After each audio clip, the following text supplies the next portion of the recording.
E agora a gente conversa numa entrevista exclusiva com o deputado federal Eduardo Bolsonaro, filho do ex-presidente Jair Bolsonaro, que está nos Estados Unidos e tem acesso ao alto escalão do governo norte-americano. Eduardo, que tem se posicionado duramente nesses dias contra alguns integrantes dos poderes judiciário, legislativo e executivo brasileiros.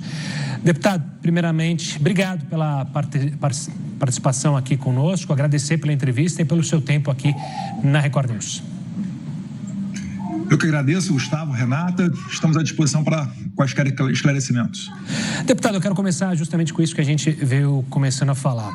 Justamente é o ponto que gerou sua reação mais forte. Nas últimas horas, no último dia, o senhor se manifestou duramente sobre a decisão do ministro Flávio Dino relacionada à lei Magnitsky, que na prática poderia proteger autoridades brasileiras, no caso do ministro Alexandre de Moraes, de sanções internacionais.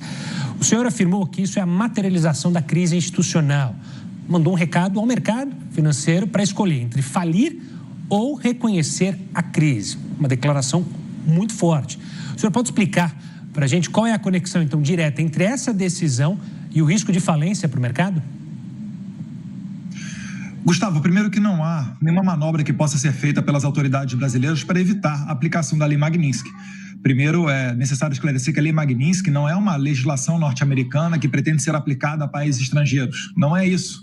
É uma lei que diz respeito apenas aos Estados Unidos, que diz o seguinte, basicamente: aqueles que pretendem, ter os privilégios e acessar o mercado financeiro norte-americano têm que respeitar a lista da OFAC. Como na lista da OFAC tem lá como violador de direitos humanos, que na minha opinião é Alexandre de Moraes, devido à lesão, prisão de Daniel Silveira, Felipe Martins, entre outros casos, aqueles bancos e instituições financeiras que se relacionarem com essa pessoa, Alexandre de Moraes, não poderão ter acesso ao sistema financeiro norte-americano. E contra isso não há nada que os brasileiros possam fazer.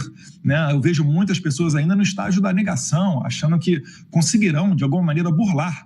Mas imagine só, os Estados Unidos aplicam as sanções a vários outros países, autoridades de Cuba, do Irã, da Venezuela, e é óbvio que a sua aplicação, a sua efetividade, não fica à mercê desses países, pois se assim fosse, eles já teriam recusado as aplicações dessas sanções. E finalizando, como eu entendo que o governo Donald Trump não vai recuar ou mesmo se submeter gratuitamente aos caprichos de uma canetada de Flávio Dino, eles continuarão indo adiante com a sanção. Eu espero até uma resposta, talvez outras consequências vindo das autoridades americanas após esse desafio feito pelo Flávio Dino.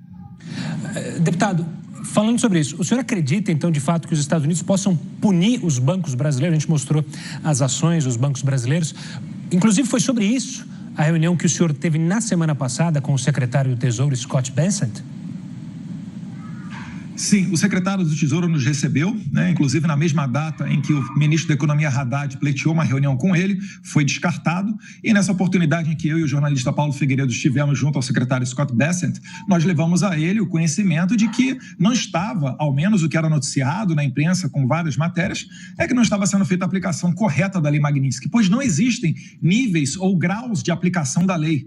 É sim ou não, é preto no branco. Alexandre de Moraes, violador de direitos humanos, tem uma conta neste banco, este banco não terá acesso ao mercado norte-americano. E como todos os grandes bancos brasileiros, instituições financeiras, dependem de circular dentro do sistema financeiro dos Estados Unidos, por óbvio, um desligamento deles teria como consequência a quebra desse banco. Esse efeito inicial que a gente viu, da perda de mais de 40 bilhões de reais, é apenas um primeiro efeito. Aguardem, pois, em casos anteriores, foram aplicadas pesadas multas, por vezes de bilhões de dólares, a bancos que desrespeitaram essas sanções. E, mais uma vez, eu não vejo uma maneira que as autoridades brasileiras consigam burlar esse sistema. E também não vejo um recuo por parte do governo americano, ainda mais se tratando da presidência de Donald Trump. Deputado, a sua crítica vai além de um ministro. O senhor fala frequentemente em ativismo judicial. Na sua avaliação, o Congresso tem sido omisso em estabelecer limites para a atuação do Judiciário? Na verdade, a minha interpretação é que o Congresso tem sido refém. Por óbvio, nenhum parlamentar que ocupa um cargo eletivo hoje vai conseguir fazer essa denúncia sem sofrer uma represália pesada do Alexandre de Moraes. Mas eu trago para vocês aqui da Record um bastidor. Eu estava no plenário quando, por exemplo, por ocasião da manutenção da prisão preventiva de Daniel Silveira. E alguns colegas, não foi um ou dois não, conversaram comigo dizendo, olha, recebi ordem aqui do meu líder, recebi ordem do presidente do meu partido, que vai ser só uma semana de prisão, eu não gostaria, mas terei que votar pela prisão de Daniel Silveira. Enfim, naquele momento, ao que parece, Alexandre de Moraes tomou gosto pela interferência dentro do Congresso Nacional.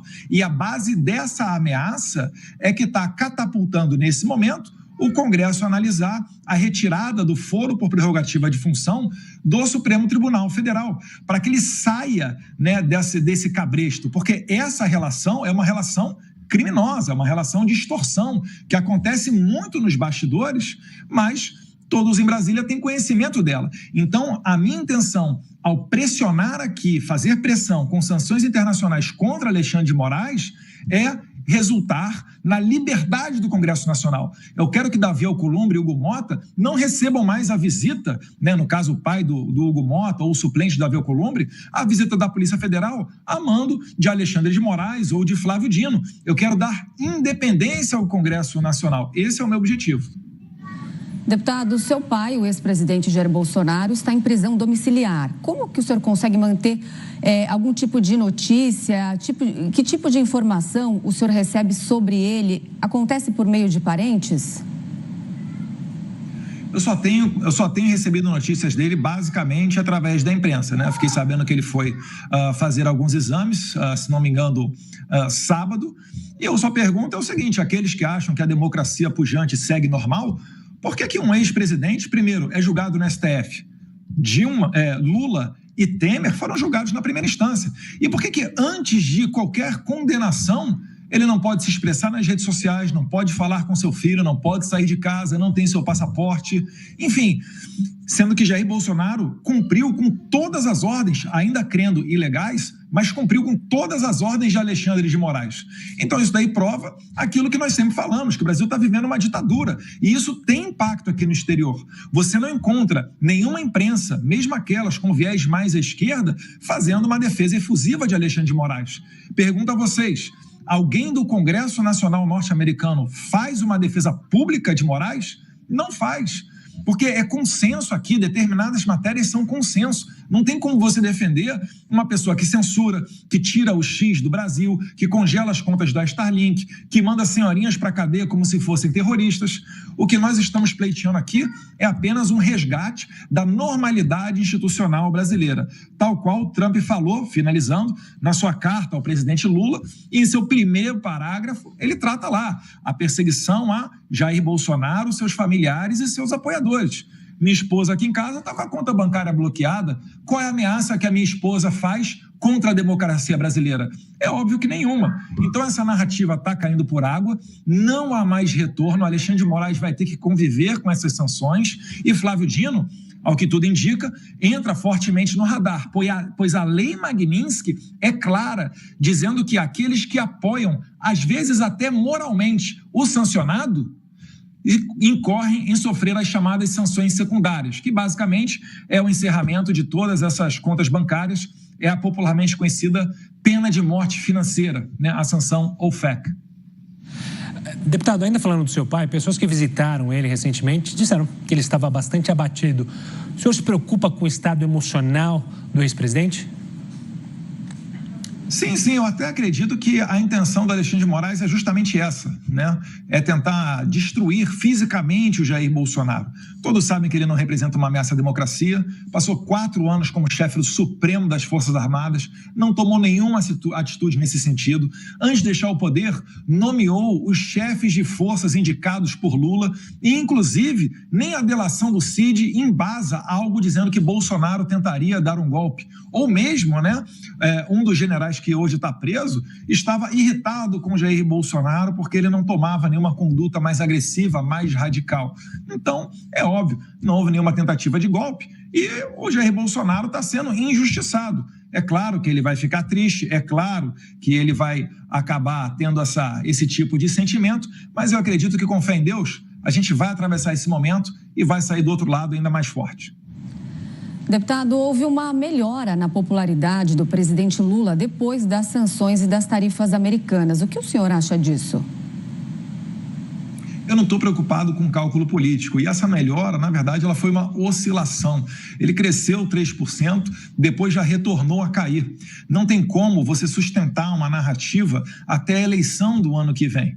Mas, mais uma vez, né, eu não estou fazendo cálculo político. E eu acredito que a liberdade está, inclusive, acima da economia.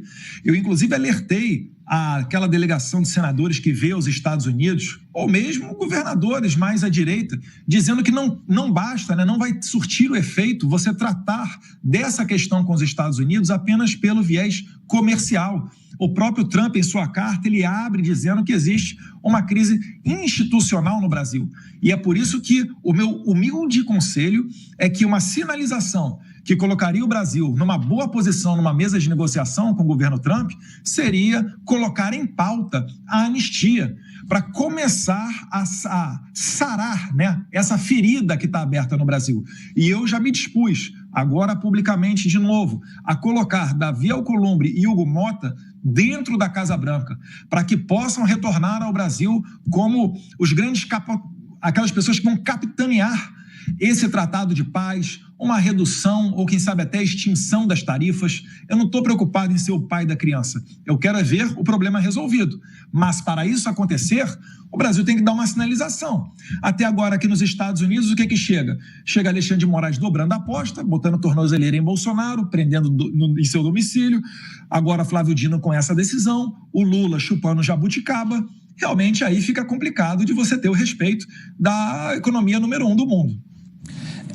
Deputado, eu sei que você falou que não está fazendo cálculo político, mas eu quero te fazer uma pergunta, porque recentemente os governadores alinhados mais à direita participaram de eventos, inclusive assinaram uma carta hoje conjunta para a presidência da COP30. Em todas essas ocasiões, não citaram nem defenderam publicamente o seu pai, o ex-presidente Jair Bolsonaro. Isso gerou críticas do seu irmão Carlos Bolsonaro, que os chamou de ratos. O senhor compartilhou essas críticas. Isso é um corte de relações com essa ala mais à direita da oposição ou é apenas algo pontual? Eles vão ter que lidar com a cobrança da população. Se eles tanto vocalizam que Jair Bolsonaro é o maior líder da direita, estão interessados no voto, chamado voto bolsonarista, vamos assim dizer, e no momento mais crucial sequer falam o nome de Jair Bolsonaro, fica difícil de você fazer qualquer tipo de defesa deles. Eu acho que eles estão tendo agora uma janela de oportunidade para colocar a mão na cabeça e entender que é preciso ser feito uma defesa efusiva, não do Jair Bolsonaro, mas a favor de todos aqueles perseguidos políticos. O que a gente quer no político é que ele leve adiante as bandeiras que você tem no coração. Não tem como você olhar, né, para pessoa que tem deficiência física, hoje está presa com risco de fuga, Clezão morto, Daniel Silveira atacado lá, Anderson Torres, General Braga Neto, Jair Bolsonaro, e você vai achar o quê? Que esses governadores, ainda que com rótulo de mais à direita, essas pessoas é que vão guiar o Brasil para um momento de prosperidade, enfrentando e batendo de frente com esse sistema? Obviamente, se antes de sentarem na cadeira presidencial já não fazem qualquer tipo de enfrentamento, não será depois de eleito que o farão. Então, eu achei até o Carlos Bolsonaro suave nas suas críticas, eu me contive um pouco, mas vai chegar um momento em que a cobrança vai vir. E pode ter certeza, né? O povo não vai poupar falas a essas pessoas que, num momento crucial, optaram pelo silêncio. De alguma maneira, te incomoda essa movimentação dos governadores, desses pré-candidatos às eleições de 2026? Não, eu acho que só vai mostrando para a população realmente o caráter de cada pessoa, né? Lamentavelmente, a todos aqueles que nesse momento também, né, se pretendem enfrentar o sistema, como Jair Bolsonaro ou como eu, vai ficar difícil de você, nesse momento, conseguir, né, se pleitear uma candidatura para o ano que vem. É óbvio que um Alexandre de Moraes forte, ele vai deixar todos nós inelegíveis. Mas eu te pergunto, vale a pena você ser presidente, ser deputado federal, ser senador, sendo que você não pode falar na plenitude tudo aquilo que seus representados te pedem? Se você não pode defender as bandeiras que eles te pedem? Eu prefiro 1000 vezes o exílio do que ser um deputado biônico ou um senador biônico do Alexandre de Moraes. E isso daí tem se comprovado, por exemplo, em números na rede social. Eu tenho, em média, a cada 2, 3 dias, eu tenho angariado aí cerca de 100 mil seguidores novos no Instagram, nas outras redes assim também. Então, eu acho que a população me apoia. Quando eu tenho contato com algum brasileiro aqui em aeroporto ou quando encontro pela rua, alguns chegam até a chorar, né? Falando, pelo amor de Deus, a nossa última esperança são vocês. Se não vier nada daqui de fora, o Brasil vai virar Venezuela. E eu concordo com eles. A gente está vivendo um momento muito crucial. Mas, mais uma vez, eu tenho fé em Deus que dentro de pouco tempo a gente vai conseguir avançar nas pautas da liberdade no Brasil. Deputado, um aliado seu, o empresário Paulo Figueiredo, declarou que vai à Europa com o senhor para pedir que sejam aplicadas sanções contra Alexandre de Moraes, também em países e empresas de locais como Espanha, Bélgica e Itália. O senhor realmente pretende fazer esse movimento? Há uma agenda definida? Nós estamos elaborando essa agenda, né? Está na fase da cogitação, do planejamento, mas é muito provável que ela saia. Provavelmente em setembro, sim, né? Isso daí não vai ser algo inédito. Eu sempre cito o caso do juiz da Suprema Corte venezuelana, Michael Moreno, em que ele foi inicialmente sancionado pelos Estados Unidos e depois, na sequência, também por Canadá e Europa. A gente pretende fazer esse mesmo movimento para com Alexandre de Moraes, esclarecendo as autoridades europeias daquilo que ocorre no Brasil. Muitas das vezes eles não têm conhecimento, estão preocupados com outras pautas. Na União Europeia, notoriamente, a invasão da Rússia à Ucrânia. Então, isso tudo daí é necessário. E nós já temos apoio, né? Em 2024, quando eu fui ao Parlamento Europeu, acompanhado de outros deputados brasileiros, a gente já conseguiu construir uma rede de relacionamento. E agora, por exemplo, que foi impetrada uma resolução para sancionar Alexandre de Moraes no Parlamento Europeu, ela não veio apenas com uma assinatura, mas sim com 16 assinaturas ao lado da do eurodeputado polonês Dominik Tarczyński, que nos apoia nessa investida, junto com os colegas do Partido Vox da Espanha e também do Partido Chega de Portugal. Deputado, o senhor pretende ou se preocupa em fazer algum tipo de consulta à Interpol para evitar uma possível prisão na Europa, caso haja algum tipo de movimentação do ministro Alexandre de Moraes nessa direção? O Alexandre de Moraes ele já tentou no passado prender e extraditar brasileiros, né? O Alan dos Santos nos Estados Unidos, os brasileiros que hoje estão lá na Argentina e também até do Oswaldo Eustáquio na Espanha. Todas essas tentativas de extradição foram infrutíferas e creio que ficará mais difícil agora, depois dele receber o rótulo de violador de direitos humanos pelos Estados Unidos. Mas é claro, eu tenho que me precaver, porque eu já sei como é que o meu oponente se comporta. Eu sei que o Alexandre de Moraes, ele é uma pessoa visceral. O Alexandre de Moraes, ele é aquela pessoa que fez aquele sinal obsceno no jogo do Corinthians. Ele é aquilo dali. Ele não é um juiz da Suprema Corte, uma pessoa de notório saber jurídico. Ele é uma pessoa de caráter baixo. Então, tem que me preocupar, porque eu sei que ele pode perfeitamente apelar para tentar me encarcerar no exterior. Então, na medida do possível, dentro dos meus contatos, da minha esfera de relacionamento, eu tento me precaver para evitar isso daí. Porque eu quero ter liberdade para denunciar as violações de direitos humanos. Até agora, o Alexandre de Moraes, ele não conseguiu comprovar o contrário. Ele só diz que o Eduardo Bolsonaro estragou a relação com os Estados Unidos, que atua com discurso de ódio, etc. Aquela mesma ladainha de acusações genéricas de sempre, ou então quando ele cria um crime dentro da sua cabeça, como, por exemplo, milícia digital, abre um inquérito e sai jogando todo mundo lá dentro. Eu não posso admitir que essa pessoa é que vai colocar um freio em mim. E já até adiantei, podem prender meu pai, eu não vou parar. Durante o governo do seu pai, o ex-presidente Jair Bolsonaro, a aposta era numa aliança estratégica preferencial com os Estados Unidos. O senhor acredita que se aquela política tivesse sido mantida, o Brasil estaria hoje isento dessas tarifas? Com certeza.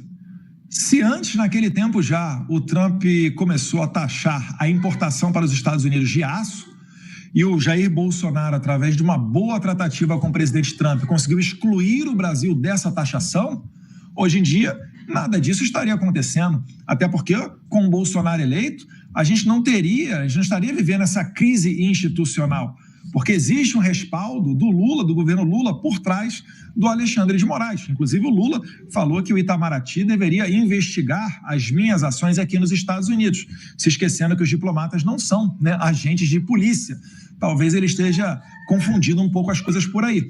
Mas certamente o bom relacionamento de Bolsonaro com o presidente Trump, jamais estaríamos vivendo uma crise institucional e jamais teríamos uma tarifa, ao menos, né, de 50%. Deputado, eu vou retomar em algo que você falou mais cedo, sobre justamente um convite aos presidentes do Senado, da Câmara, para irem aos Estados Unidos e você intermediar uma conversa com a Casa Branca. Na prática, além disso, há outras sugestões para que Itamaraty, o próprio Ministério da Agricultura revertam ou negociem essa situação? Fica só no campo político, de fato? Setores como o agronegócio e a indústria siderúrgica, que formam, inclusive, uma base importante dos seus eleitores, são os mais afetados. Que mensagem que o senhor traria para eles, produtores e empresários, neste momento? Batam na porta correta. A porta correta está no STF e nas presidências da Câmara e depois na presidência do Senado, né? Eu não tenho como levar uma mensagem pedindo ao presidente Trump para que ele recue nas suas ações. Ele não fez isso nem com Ali Khamenei do Irã, ele bombardeou aquele país, ele conseguiu ganhar um maior rigor no controle de fronteira por parte do Canadá. Vocês já vão lembrar do Trudeau, que foi até Mar-a-Lago mesmo antes da posse de Trump. Ele conseguiu fazer com que o México fizesse a maior apreensão de fentanil da sua história, após, né, pressionar o México através de tarifas. Então, o Trump, ele ganha todas as disputas que ele entra. Não faz sentido imaginar, né, que vai ser uma canetada do Flávio Dino ou um apelo desse humilde deputado que vai fazer com que ele recue. Não há sentido para isso. É por isso que eu tenho batido na tecla. Façam uma sinalização. Ele falou da perseguição a Bolsonaro, seus apoiadores, da crise institucional. Atuem nessa medida, mas não resolvem dobrar a aposta. Agora está o Congresso, nesse momento, votando uma lei, né, com um fundo falso para a proteção da sociedade, mas na verdade é uma lei tratando de mais censura nas redes sociais. O Trump coloca isso na carta dele também, né? A censura, a regulamentação das Big Techs, o desrespeito com a empresa americana, como foi o caso do X e da Starlink, e o Brasil nada faz. Então, é preciso que as autoridades brasileiras coloquem a mão na consciência e entendam que o jogo mudou. O STF tem que entender que os tempos de interferência nos outros poderes acabaram. Para finalizar, o 02 do secretário de Estado Marco Rubio, o senhor Christopher Landau, foi claro e expresso, dizendo que o Brasil precisa retornar na harmonia entre os poderes. E ele cita ali os casos, ele traz um extenso post. É para qualquer um ver. Ele, inclusive, fala português muito bem. Acho que esse post está em português, a Embaixada Americana traduziu. Então, é mais ou menos por aí. Eu tenho absoluta certeza. Quando a anistia for para o plenário, isso já vai abrir uma oportunidade para reduzir as tarifas. Nós temos acompanhado que o preço da carne nos Estados Unidos atingiu mais de R$150 o quilo, um recorde histórico. O senhor acredita que exista uma possibilidade de reverter o tarifaço da carne? Há algum trabalho do senhor em função disso? Essa notícia eu vi hoje ela pela manhã. Eu fiz uma pesquisa, né? Estou morando aqui no Texas. Eu fiz uma pesquisa e eu não vi, confesso que eu não vi esse preço. Inclusive, eu vi uma carne Angus, né? Um corte de primeira linha, a um preço muito abaixo desse valor. Agora, essa questão comercial é referente aos Estados Unidos. O que ocorre é o seguinte: eles podem perfeitamente substituir as exportações de carne brasileira, né, do Brasil para os Estados Unidos, por outro país, né, Austrália, ou às vezes até um país europeu. Mas isso daí, mais uma vez, é a política interna deles aqui. O Trump, ele sabe que existe um custo para o mercado interno americano quando ele faz esse aumento de tarifas. E é por isso que muita gente acredita que ele não consegue levar isso a longo prazo. E então, o que o Trump faz, ele pressiona, porque ele sabe que se ambos os países forem se machucar, por óbvio, os Estados Unidos têm condição muito maior de sustentar essa guerra do que o Brasil. Os Estados Unidos têm muito mais reserva, têm muito mais acesso a outros mercados. Já o Brasil vai ter que reconhecer as suas limitações, a sua dependência do mercado americano e mesmo dos investimentos norte-americanos no Brasil, que são em torno de 250 bilhões de dólares. É mais do que os 5 outros melhores colocados nessa lista. Então, o Brasil é que tem que entender o seu tamanho com humildade, né, e sentar-se à mesa para negociar com o governo Trump. Tá certo, deputado. Quero agradecer a participação do senhor aqui conosco no Jornal da Record News, pelo tempo disponibilizado para responder as nossas perguntas. Obrigado. Eu que agradeço a oportunidade, vida longa à imprensa livre. Espero que os senhores não sejam, retaliados, porventura, de qualquer declaração minha. Fiquem com Deus. Obrigada, deputado.